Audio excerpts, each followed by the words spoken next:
మీ అందరికీ కూడా ప్రభుపేట అందరికీ వందనాలు తెలియజేసుకుంటున్నాను. లూకా సువార్త 9వ అధ్యాయము 23వ వచనం. ఆయన అందరితో ఇట్లా నేను ఎవడైనను నన్ను వెంబడింపగోరిన ఎడల తన్ను తాను ఉపేక్షించుకొని ప్రతిదినము తన సిలువను ఎత్తుకొని నన్ను వెంబడింపవలెను. 25వ వచనం. ఒకడు లోకమంతయు సంపాదించి తన్ను తాను పోగొట్టుకొనిన ఎడల లేక నష్టపరచుకొనిన ఎడల వానికేమి ప్రయోజనము. తనను తాను ఉపేక్షించుకోవాలి. తన్ను తానును ఉపేక్షించుకోవడమే కాకుండా ఆయన ఏం చేయాలంట, ఆయన సిలువనెత్తుకొని ప్రతిదినము ఆయన సిలువ ఎత్తుకొని ఆయనను వెంబడించాలి. అనగా దేవునికి ఎంత ప్రాధాన్యత మనం ఇస్తున్నాం అనేది ఆయన ఎల్లప్పుడూ కూడా గమనిస్తూ ఉంటారు. అనగా కేవలము మనము ఏదో ఒక సందర్భానుసారంగా మనము దేవునిని ఆరాధిస్తున్నాం, ఆచార సంబంధంగా మనము దేవునికి సన్నిధికి వస్తున్నాం అనేది కూడా ఆయన ఎల్లప్పుడూ గమనిస్తూ ఉంటారు. కనుక మనం ఏ హృదయంతో దేవునిని వెంబడిస్తున్నామో, ఏ క్రియల చేత మనము దేవునిని ఆరాధిస్తున్నామో ప్రతిదీ కూడా ఆయన గమనిస్తున్నారు. కనుక ఆయన మనకు సెలవిస్తున్నటువంటి మాట, ఆయనను మనం వెంబడించాలంటే, ఆయనను మనము అనుసరించాలంటే ఏం చేయాలంట, తను తాను ఉపేక్షించుకోవాలి. తన యొక్క సిలువను ఎత్తుకొని ఆయనను ప్రతిదినము కూడా వెంబడించాలి. కేవలము వారమునకు ఒక్కసారి కాదు, లేకపోతే నెలకు ఒకసారి కాదు, లేకపోతే సంవత్సరమునకు ఒకసారి కూడా కాదు. ప్రతిదినం ఏం చేయాలంట, తన సిలువను ఎత్తుకొని నడవాలి. అనగా ఇక మాటలు చెప్తున్నటువంటి విషయాలు మనం చూస్తే ఆయన శిష్యుల ద్వారానో ఎవరి చేతనో ఆయన ఈ మాట పలికించలేదు, కానీ స్వయంగా ఆయనే ఈ మాటను మనకందరికీ కూడా జ్ఞాపకం చేసినటువంటి విషయము మనం చూస్తాం. అనగా ఆయన వెంబడి మనం నడవాలంటే, ఆయనతో కలిసి మనం నడవాలంటే, ఆయనతో కలిసి మనం జీవించాలంటే మనము చేయవలసినవి కూడా చాలా ఉన్నాయి. అనగా మనల్ని మనం ఉపేక్షించుకోవాలి మొదటిగా. మరలా ఆయన మన కొరకు మోసినటువంటి ఆ సిలువను మనము కూడా ఆయనను వెంబడిస్తూ మోసేవారిగా ఉండాలని దేవుని యొక్క వాక్యం మనందరికీ కూడా జ్ఞాపకం చేస్తుంది. అనగా ప్రభు అయిన యేసుక్రీస్తు వారు ఈ వాక్య సందర్భంగా మనకు జ్ఞాపకం చేసినటువంటి 3 విషయాలను మనం చూస్తే, మొదటిగా ఏం చేయాలంటే తనను తాను ఉపేక్షించుకోవాలి. తనను తాను ఉపేక్షించుకోవాలి. తన సిలువను తానేమొయ్యాలి అనగా ప్రతిదినము కూడా క్రీస్తును వెంబడించాలి. గనుక ఈ విధమైనటువంటి 3 విషయాలు ప్రభు మనకి వాక్య సందర్భంలో మనకు జ్ఞాపకం చేయాలని ఆయన ఆశపడుతున్నారు. అయితే మొదటిగా మనం చూస్తే తన్ను తాను ఉపేక్షించుకోవాలి. అనగా యేసు మొదట చెప్పినది, ఎవడైనా వెంబడింపగోరిన ఎడల తన్ను తాను ఏం చేయాలంట, ఉపేక్షించుకోవాలి. అనగా దీని అర్థం ఏంటంటే, వారి యొక్క గత జీవితాన్ని విడిచిపెట్టి, వారి యొక్క స్వార్థపూరితమైనటువంటి మనస్సులు కానీ, స్వార్థపూరితమైనటువంటి క్రియలను కానీ వాటన్నిటిని విడిచిపెట్టి మన స్వంత ఇష్టాలని ప్రభువుకు అప్పగించుకొని, ఎప్పుడైతే మనం దేవుని చిత్తానుసారంగా మనం నడుచుకుంటామో అదే మనము ఉపేక్షించుకున్నట. అనగా దేవునికి ఉపేక్షించుకున్నట అనగా మన క్రియలకు మనం ఏం చేయాలి, దానికి ఒక పులి స్టాప్ అనేది పెట్టాలి. అనగా మన క్రియలైనా, మనం ఆలోచించే విధానమైనా, మనం అనుసరించే మన నడవడికైనా ప్రతి వాటిలో కూడా మనకు ఉపేక్షణ అనేది అవసరం. అనగా దానికి ఒక ముగింపు అనేది దేవుడు కోరుచున్నాడు. అనగా లోక సంబంధమైనటువంటి క్రియలన్నిటినీ దేవుడు మనలను విడిచిపెట్టి ఆయన వద్దకు రావాలని ఆయన ఆశపడుతున్నాడు. కనుక మొదట మనము ఆయన సన్నిధికి రావాలంటే, అనగా ఆయనను మనం వెంబడించాలంటే, అనగా ఆయన మనతో జీవించాలంటే మనము ఆయన కొరకు ప్రతి వాటిని, అనగా ఆయన చేయవద్దన్నటువంటి ప్రతి వాటిని కూడా ఏం చేయాలి, విడిచిపెట్టవాలని దేవుని యొక్క వాక్యం సెలవిస్తుంది. దేవునికి స్తోత్రం, హల్లెలూయా. గనుక దేవుని యొక్క చిత్తాన్ని మనం అనుసరించి నడుచుకోవాలి. అనగా తన్ను తాను ఉపేక్షించుకొని, అనగా మనము మన కొరకు కాదు కానీ క్రీస్తు కొరకు నేను జీవిస్తున్నానని ఒక మాట. అనగా నేను నా యొక్క జీవితాన్ని, నా యొక్క క్రియలను, నా యొక్క ఆలోచనలను, లేకపోతే సమస్త విధమైనటువంటి ప్రతి ఒక్క జీవిత విధానం అంతటిని కూడా నేను ప్రభువు కొరకు అప్పగించుకుంటున్నానని ఒక విషయ సందర్భంగా దీనిని మనం జ్ఞాపకం చేసుకోవచ్చు. అనగా గల్తీలకు రాసిన పత్రిక 2వ అధ్యాయము 20వ వచనం మనకు చదివినట్లయితే మనందరికీ తెలిసిన వాక్య భాగము, నేను క్రీస్తుతో కూడా సిలువ వేయబడి ఉన్నాను, ఇకను జీవించువాడను నేను కాను, క్రీస్తే నా యందు జీవించుచున్నాడు. అనగా అపోస్తలుడైనటువంటి పౌలు గారు సెలవిస్తున్నటువంటి మాటను ఇక్కడ మనం చూస్తే, ఇకను జీవించువాడను నేను కాదు. అనగా మీ ముందు నేను కనిపిస్తున్నాను కానీ, లేకపోతే మీ ముందు నేను పరిచర్య చేసినట్టు నేను కనిపిస్తున్నాను కానీ, ఇకను జీవించువాడను నేను కాదు, క్రీస్తే నా యందు జీవించుచున్నాడు. నా యందు జీవించేది లోకము కాదు, నా యందు జీవించేది ఈ లోక మనుషుల యొక్క సహాయం ద్వారా కాదు, క్రీస్తు ద్వారా మాత్రమే నేను జీవిస్తున్నాను. కనుక నాలో ఎవరుంటారంటే క్రీస్తు ఉంటారు. చెప్పుతున్నటువంటి మాట, క్రీస్తే నా యందు జీవించుచున్నాడు. ఎవరు కూడా నా హృదయంలో ఎటువంటి స్థానాన్ని పొందుకోలేదు, కేవలము క్రీస్తే నా యందు జీవించుచున్నాడు. అంటే అంతగా ఈ అపోస్తలుడైనటువంటి పౌలు గారు ప్రభువుని వెంబడించినట్లుగా ఈ యొక్క వాక్యమును బట్టి మనం జ్ఞాపకం చేసుకోవచ్చు. అనగా కేవలం అపోస్తలుడైనటువంటి పౌలు గారు చెప్పింది కేవలము మాట వరకే కాదు, ఆయన క్రియలలో కూడా తన యొక్క జీవితాన్ని ప్రభువు కొరకు వెంబడించినటువంటి సందర్భాలు మనం అనేకమైనటువంటి సందర్భాలు మనం చూస్తాం. అనగా నేను క్రీస్తుతో కూడా సిలువ వేయబడినటువంటి జీవితం కలిగి ఉన్నాను. అనగా నా గత జీవితము ప్రభు అయిన యేసుక్రీస్తు వారితో సిలువ వేయబడింది. అనగా నా క్రియలకు, నా యొక్క జీవిత విధానముకు, లేకపోతే నేను నడిచే మార్గమునకు ఒక పులి స్టాప్ అనేది పెట్టబడి ఉన్నది. గనుక ఇకను జీవించేవాడును నేనైతే కాదు, ప్రభువే నన్ను రక్షించుకున్నాడు. గనుక ప్రభు ద్వారానే నేను జీవిస్తాను. గనుక నా యందు జీవించేది ఎవరంటే ప్రభు అయిన యేసుక్రీస్తు వారు మాత్రమే. దేవునికి స్తోత్రం, హల్లెలూయా. గనుక ఆ విధంగా మనం ఏం చేయాలంటే ప్రభువుని వెంబడించాలి. అనగా క్రీస్తును ధరించిన వారముగా, క్రీస్తుని యొక్క సిలువను మోయించిన వారంగా ప్రభువును మనం ధరించిన జీవితాన్ని మనము జీవించాలని ప్రభు మన ఎద్దు నుండి ఆయన కోరుచున్నాడు. గనుక తను తాను ఏం చేయాలంట? ఉపేక్షించుకోవాలి. అనగా తనను తాను ఏం చేయాలంటే మరిచిపోవాలి. అనగా నేను జీవించుతున్నది నా కొరకు కాదు, కానీ దేవుని కొరకు మాత్రమే జీవిస్తున్నాను. ఎందుకు తను తాను ఉపేక్షించుకోవాలంటే క్రీస్తు ఎవరి కొరకు చనిపోయారు అనేటువంటి విషయాన్ని మనందరికీ కూడా తెలుసు. అనగా క్రీస్తుతో కలిసి ఏకమైనటువంటి హృదయము మనము కలిగి ఉండాలని ప్రభువు మనకు జ్ఞాపకం చేస్తున్నారు. కనుక మనల్ని మనము ఏం చేయాలంట? ఉపేక్షించుకొని ప్రతిదినము తన యొక్క సిలువను ఎత్తుకొని ఆయనను వెంబడించాలి. అనగా మన యొక్క సొంత ఇష్టాలను దేవునికి అప్పగించుకొని, మన యొక్క హృదయ తలాంపులు కానీ, మన యొక్క హృదయ కోరికలు కానీ, లేకపోతే శారీరక కోరికలన్నిటిని కూడా విడిచిపెట్టి, లేకపోతే ఈ లోకంలో స్వార్థపూరితమైనటువంటి జీవితాన్ని విడిచిపెట్టి, అన్యాయమైనటువంటి జీవితాన్ని మనం విడిచిపెట్టి, అన్యాయంగా మనం సంపాదిస్తున్నటువంటి జ్ఞానమైన, ధనమైన, ఎటువంటి ఆర్థిక బలమైన వాటన్నిటిని కూడా విడిచిపెట్టి, ఎందుకంటే అవేవి కూడా దేవుని సన్నిధికి చేరడానికి అవేవి కూడా ఉపయోగపడవు. అనగా ఆ కింద చదివినటువంటి వాక్య భాగం మనం చదివితే, ఒకడు లోకమంతయు సంపాదించి తన్ను తాను పోగొట్టుకుని ఎడల వానికి ఏమి ప్రయోజనం? అందరం కూడా అపోసరుడైనటువంటి పౌలు గారు అంటే మన ఉద్యోగం అనేది మనలో కలుగుతుందంటే దానికి గల కారణం ఏంటంట? ఆయన ప్రభువుని అనుసరించి నడుచుకున్నటువంటి వ్యక్తి. అనగా తన యొక్క జీవితాన్ని ఉపేక్షించుకొని, లేకపోతే తన యొక్క జీవితాన్ని దేవుడు ఎప్పుడైతే దర్శించాడో ఆనాటి నుండి అతడు మరణించే వరకు కూడా ఎవరి కొరకు జీవించాడు అంటే క్రీస్తు కొరకు మాత్రమే జీవించాడు. క్రీస్తులే అతడు ప్రధానమైనటువంటి వ్యక్తినిగా, అతడు మార్గదర్శిగా చేసుకున్నటువంటి విషయము మనమందరము కూడా బైబిల్ గ్రంథంలో చదువుతాం. గనుక ఆయన ద్వారానే అనేక పత్రికలు ఈ గ్రంథంలో రాయబడి ఉన్నవి. ఆయన అనుభవాలు ఈ పత్రికలో ఉన్నాయి. గనుక అటువంటి అనుభవాలు మనము కలిగి ఉండాలంటే ఏం చేయాలంటే మొదటగా మనల్ని మనము ఉపేక్షించుకోవాలి. అనగా మన క్రియలను మనం మర్చిపోయి దేవుని కొరకు నేను చేయవలసినది ఏంటో అని దేవునిని మనం అడగగలిగితే దేవుడు తప్పక మనకు చేయవలసినటువంటి ప్రతి కార్యాన్ని ఆయన యొక్క పరిశుద్ధ లేఖనం ద్వారా మనందరికీ కూడా బయలుపరుస్తాడు. దేవునికి స్తోత్రం, హల్లెలూయా.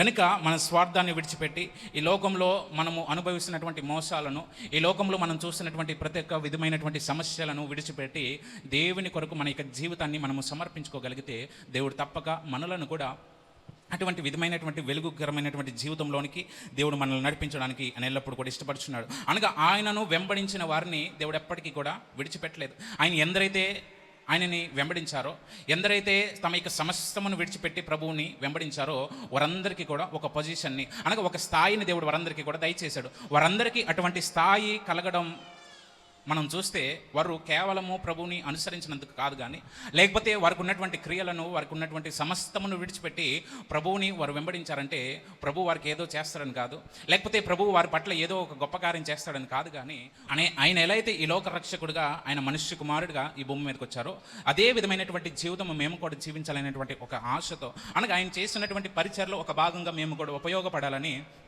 ఒకే ఒక ఆశతో ఆయనను వెంబడించినటువంటి విధానము మనమందరము కూడా చూస్తాం. కనుక ఆ విధమైనటువంటి తీర్మానంతో, ఆ విధమైనటువంటి నడిపింపుతో మనము దేవుని సన్నిధికి రాగలిగితే, మనము దేవుని సన్నిధికి వచ్చిన ప్రతిసారి కూడా దేవుడు మనల్ని ఆయనకు వెలుగులోనికి నడిపించడానికి, లేకపోతే ఆయన సిలువ మార్గమున మనల్ని నడిపించడానికి ఆయన ఎల్లప్పుడూ కూడా మనల్ని ధైర్యపరుస్తున్నటువంటి దేవుడు. గనుక మొదటగా మనము చూసినటువంటి విషయాన్ని మనం చూస్తే, మనల్ని మనము, అనగా మన యొక్క క్రియలని మనము, లేకపోతే మన యొక్క గత జీవితాన్ని మనం ఏం చేయాలంటే ఉపేక్షించుకొని దేవుని కొరకు మాత్రమే జీవించాలని దేవుని యొక్క వాక్యము మనకందరికీ కూడా సెలవిస్తుంది. అలాగే రెండవదిగా మనం చూస్తే, ప్రతిదినము తన యొక్క సిలువను ఎత్తుకొని నడవాలి. అనగా ప్రతిదినము తన యొక్క సిలువను మోయాలి. అనగా తాను సిలువను ఎలా అయితే ప్రభువైన యేసుక్రీస్తు వారు భరించినటువంటి ఆ యొక్క సిలువ త్యాగాన్ని మనం చూస్తే, ఆయనే ఆ సిలువను ఆ యొక్క కొండ వైపు, అనగా పర్వతము పై వరకు కూడా ఆయనే సిలువ మోసుకొని ఆ సిలువ మీద ఆయనే వేలాడినటువంటి దృశ్యాన్ని మనం చూస్తే, అనగా సమస్త భారమును ఆయన మీద వేసుకుని ఏం చేశారంటే మనందరికీ విముక్తిని, సమాధానమును, సంతోషమును దేవుడు మనందరికీ కూడా దయచేశారు. అంటే ఆయన ప్రేమను మనం అక్కడ చూస్తాం. అనగా ఆయన ఎంత త్యాగపూరితమైనటువంటి ప్రేమతో మనల్ని ప్రేమించాడో దాన్ని బట్టి మనము జ్ఞాపకం చేసుకోవచ్చు.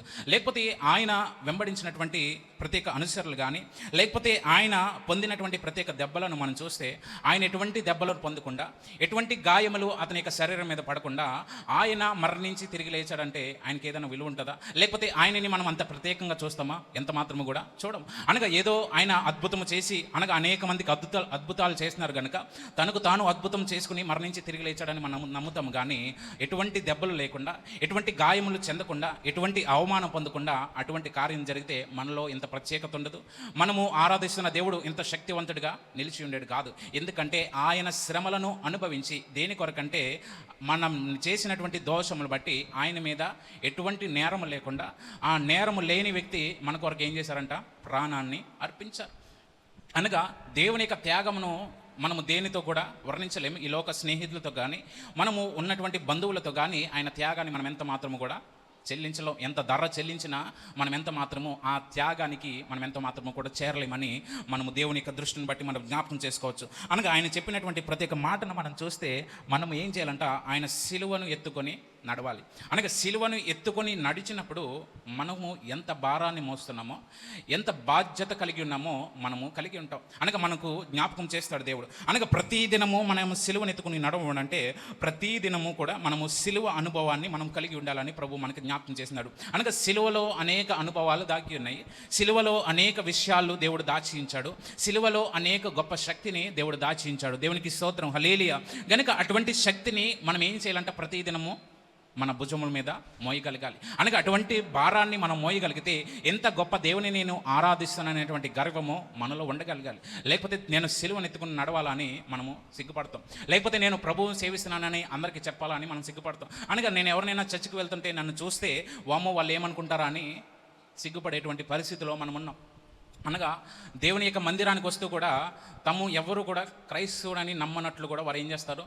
ప్రజల మధ్యలో జీవిస్తూ ఉంటారు. అనగా ప్రజలు ఒకవేళ వారిని వ్యతిరేకపరుస్తారేమో అని, లేకపోతే వారు తృణీకరిస్తారేమో, వారికి ఎటువంటి సహాయం వారు చేయరేమో అని చెప్పి వారు ఏం చేస్తారో తెలుసా? మనుషులకు ఎంత మాత్రము కూడా నేను క్రైస్తవునని వారు ప్రత్యక్షపరచుకోరు. కానీ ఇక్కడ ప్రభు యేసుక్రీస్తు వారు సెలవిస్తున్నటువంటి మాట, ప్రతిదినము తన యొక్క సిలువను ఎత్తుకొని నడవాలి. సిలువను ఎత్తుకొని నడవడం అంటే రహస్యంగా కాదు, బహిరంగ మనం ఏం చేయాలంటే దేవుడు నా సొంత రక్షకుడు అని చెప్పి దేవునిని దినదినము ప్రతి ఒక్క సిలువను ఎత్తుకొని నడవగలగాలి. అంటే ఆ సిలువలో దాగి ఉన్నటువంటి సువార్త అయినా, సిలువలో దాగి ఉన్నటువంటి ప్రేమ అయినా, సిలువలో మనము అనుభవిస్తున్నటువంటి ప్రేమ అయినా ప్రతీదీ కూడా మనం ఏం చేయాలంటే ప్రతిదినము దానిని వెంబడించాలి.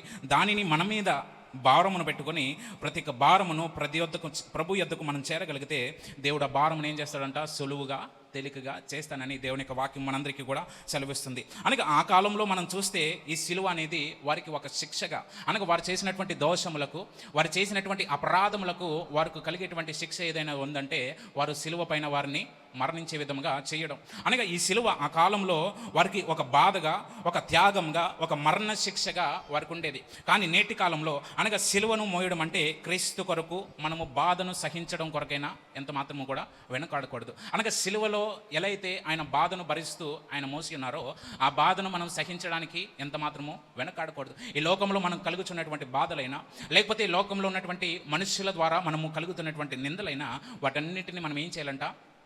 మనస్ఫూర్తిగా వాటిని స్వీకరించగలగాలి. అనగా ప్రభు ఎలా అయితే ఆయనను అంతగా హింసిస్తున్నటువంటి వారిపైన కూడా ఆయన ఏ విధమైనటువంటి ప్రేమ చూపించారో మనల్ని హింసించే వారిపైన కూడా మనం అదే ప్రేమను మనము చూపించాలి. అనగా మనల్ని హింసిస్తున్నారు కదా, మనల్ని బాధ పెడుతున్నారు కదా, లేకపోతే నన్ను ఇంత బాధిస్తావా అని వారి మీద మనము కక్షను సాధించేటువంటి ప్రయత్నాలు ఎంత మాత్రము కూడా చేయకూడదు. ఆ విధంగా ప్రయత్నించవలసి ఉంటే క్రీస్తు ఎన్నో ప్రయత్నాలు చేసి ఉండేవారు. అనగా ప్రభు అయిన యేసుక్రీస్తు వారిని బాధ పెట్టిన వారందరినీ కూడా ఆయన కోపమును తీర్చుకునేటువంటి ధైర్యము, అటువంటి శక్తి ఆయన దగ్గర ఉన్నది. కానీ ఎంత మాత్రము కూడా దానిని ఎంత మాత్రము ప్రత్యక్షపరచుకోలేక సిలువను ప్రభువు కొరకు మోయాలి. అంటే ఎటువంటి బాధ అయినా, ఎటువంటి హింస అయినా, ఎటువంటి అవమానమైనా దేవుని కొరకు నమ్మకంగా వాటన్నిటిని నీతి కొరకు నిలబడగలిగినటువంటి జీవితం కొరకు మనం ఎల్లప్పుడు కూడా ప్రయాసపడగాలి. అది ప్రభువును ప్రతిదినము కూడా సిలువ ఎత్తుకొని నడవడం. అనగా సిలువలో ఎంత శక్తి అయితే దాగిందో అంత శక్తిని మనం అనుభవించాలంటే ఆ సిలువను మనం మోయలేకపోతే ఎంత మాత్రము కూడా శక్తిని మనము దేవునికి వర్ణించలేము. లేకపోతే లోక ప్రజలకు ఆ సిలువను మనం ఎంత మాత్రము కూడా పరిచయం చేయలేము. వారికి చెప్పినా కూడా ఎంత మాత్రము కూడా అర్థం కానటువంటి పరిస్థితిలోనే వారికి ఉంటుంది. కనుక అందువల్ల సిలువను మోయడం అంటే క్రీస్తు కొరకు బాధను సహించడం కనుకైనా మనం ఎల్లప్పుడు కూడా సిద్ధపడాలి. సిద్ధపడేవారుగా ఉండగలగాలి. అనగా క్రీస్తు కొరకు, అనగా క్రీస్తును గురించినటువంటి ప్రకటన అయినా లేకపోతే స్వార్థ ప్రకటించే విషయంలో అయినా ఎంత మాత్రము కూడా ఒకవేళ మనం బాధ అనుభవిస్తామేమో అనేటువంటి విషయాన్ని మనము మర్చిపోయి, లేకపోతే నేను క్రీస్తును వెంబడిస్తున్నా అనేటువంటి విషయము వీళ్ళకి తెలిస్తే నన్ను ఉద్యోగంలో నుంచి తీసేస్తారేమో అనేటువంటి బాధ ఎంత మాత్రము మనలో ఉండకూడదు. లేకపోతే నేను క్రీస్తును వెంబడించినటువంటి విషయము వీరికి తెలిస్తే నన్ను అవమానిస్తారేమో, లేకపోతే నన్ను వీరు బాధ పెడతారేమో, లేకపోతే నాకు వీళ్ళు అన్యాయం చేస్తారేమో అనేటువంటి విషయాన్ని మనం ఎంత మాత్రము కూడా పట్టించుకోకూడదు. వాటన్నిటిని కూడా వదిలిపెట్టాలని దేవుని యొక్క వాక్యం మనకు సెలవిస్తుంది. అనగా సిలువను మోసే అనుభవారి యొక్క జీవితాల్లో ఏ విధమైనటువంటి మార్పు వారు కలిగి ఉంటారని ఈ యొక్క సిలువ ధ్యానము ద్వారా మనము వీటిని జ్ఞాపకం చేసుకోవచ్చు. అనగా ఎల్లప్పుడూ కూడా సిలువను మోసే వారి యొక్క జీవితాల్లో విశ్వాసం అనేది ఎల్లప్పుడూ కూడా వారికి నిలకడగా ఉంటుంది. అనగా ప్రభువు కూడా అదే విశ్వాసముతో కడవరకు కూడా నమ్మకంగా సిలువను మోసినటువంటి విషయాన్ని మనం చూస్తాం. అనగా ఆయన కొరకు చేసినటువంటి ఆ యొక్క ప్రయత్నం, ఆయన కొరకు నిర్మించబడినటువంటి ఆ యొక్క ప్రయాణము ఆయన మాత్రమే దానిని చేసి ముగించినటువంటి విషయము మనమందరం కూడా గమనించగలగము. అనగా దేవుని కొరకు మనము సిలువ మోయాలంటే ఆ సిలువను కడ వరకు మనం మాత్రమే మోయాలి. మన సిలువ వేరే వాళ్ళు మోస్తే అది మనకి ఆశీర్వాదం కాదు. మనం చేయవలసినటువంటి భక్తి వేరే వాళ్ళు చేస్తే అది మన కుటుంబానికి ఆశీర్వాదం కాదు. అనగా మన జీవితంలో ఆత్మీయంగా మనం అభివృద్ధి చెందాలంటే ఎవరో ఒకరు వ్యక్తి ప్రార్థన చేస్తే అది సరిపోదు. వ్యక్తిగతంగా మనము కూడా అటువంటి ప్రార్థన అనుభవం మనం కలిగి ఉండాలి. ఎవరో నా కొరకు ప్రార్థన చేస్తారులే, ఎవరో నాకు వచ్చి బాధ్యత తీసుకుంటారంటే అది ఎంత మాత్రము కూడా నీకు ఆశీర్వాదం కాదు. అది ఎంత మాత్రమో నీ జీవితానికి మేలు చేసేది కాదు. నీవు కష్టపడితేనే నీ కుటుంబం ఎలా అయితే నేటి వరకు నడిపించబడుతుందో, ఎలా అయితే నీ చదువు నీవు చదువుకుంటేనే అది నీకు జ్ఞానవంతంగా అవుతుందో, అలాగే నీ భక్తిని నీవు చేయగలిగితేనే, మన భక్తిని మనం చేయగలిగితేనే అది మనకు ఆశీర్వాదం. అనగా మన సిలువను మనం మాత్రమే ఎత్తుకొని మోయాలి.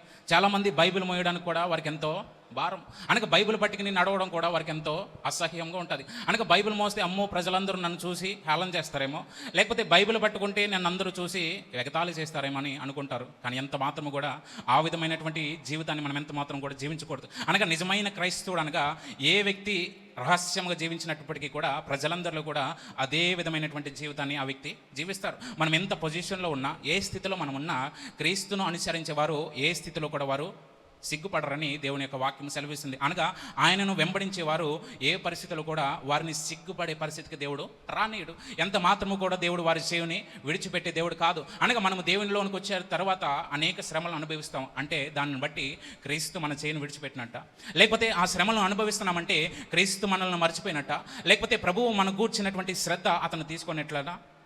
ఎంత మాత్రము కూడా కాదు. అనగా ఆయన మన జీవితంలో ఒక పరీక్ష కాలంలో మనల్ని పెట్టినప్పుడు ఆ పరీక్షలలో మనం ఎల్లప్పుడూ కూడా నిజాయితీగా, నీతిగా, నమ్మకంగా నిలవబడగలిగితే దేవుడు అటువంటి నమ్మకమైన వారికి ఏం చేస్తారంట? మెండైన దేవుడు దయచేస్తాడు. దేవునికి స్తోత్రం, హల్లెలూయా. కనుక అటువంటి మన జీవితంలో అటువంటి మెండైన కార్యాలు, అటువంటి మెండైనటువంటి అభివృద్ధికి చెందినటువంటి స్థితిగతులు మనలో అభివృద్ధి చెందాలంటే మనము చేయవలసింది మనము ఆయన సిలువనెత్తుకొని నడవగలగాలి. అనగా ఆయన సిలువనెత్తుకొని నడవగలగాలంటే మనం ఎటువంటి భారమునైనా మనం మోసేటువంటి ప్రయత్నంలో మనం చేయగలగాలి. అనగా ఇతరులకు సహాయం చేయడంలైనా, ఇతరులకు ప్రార్థన సహాయంలైనా, ఇతరులకు ఎటువంటి సహాయంనైనా చేయడానికి మనం ఎల్లప్పుడు కూడా సిద్ధపడేవారిగా మనం ఎల్లప్పుడు ఉండాలని దేవుని ఒక వాక్యం మనందరికీ కూడా స్పష్టంగా తెలియజేస్తుంది. కనుక దేవునికి నమ్మకంగా ఉండడమే ఆయన మన యొద్ద నుండి కోరేటువంటి ఏకైక ఒక క్రియ. కనుక ప్రభువుని మనం ఎల్లప్పుడూ ఏ విధంగా అయితే నమ్ముతున్నామో ప్రభువు కూడా మన నుండి అదే నమ్మికతో కలిగి ఉండాలి. అనగా నేను రక్షించిన ఈ వ్యక్తి నన్ను ఎంత మాత్రమో విడిచిపెట్టే వ్యక్తి కాదు, లేకపోతే ఈ వ్యక్తి ఎంత మాత్రమో నేను బాధను సహించడానికి తీర్మానం చేసుకుని సిద్ధపడినటువంటి వ్యక్తి అని ప్రభు మనల్ని కూర్చున్నటువంటి నమ్మకము మన మీద ఆయన ఎల్లప్పుడూ కూడా కలిగి ఉండాలని ప్రభు మన నుండి ఆయన కోరుచున్నటువంటి కోరిక.